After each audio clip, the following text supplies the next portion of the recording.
Assistant Professor of Music Robin Addis has announced she will be leaving Elon to move back to Canada because of acts of racism directed at her husband. Professor Addis joins us live in the studio right now. Thank you so much for being here. Thanks for having me. Really appreciate it. So obviously there was a profile in the Elon News Network about this. Would you mind just telling your story for viewers that might have not gotten around to reading it? Sure.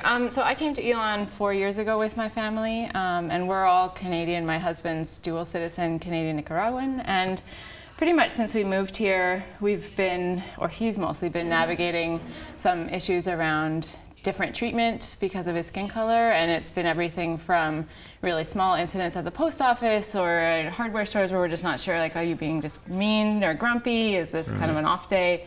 To things like people throwing bottles and cursing at him when he's standing on our front lawn with our children, and police pulling him over, telling him he's not wearing a seatbelt when he clearly is. So, yeah, at the end of, actually this past fall, sort of early in the semester, we decided we were kind of done and it was time to find another place that was safer for our family.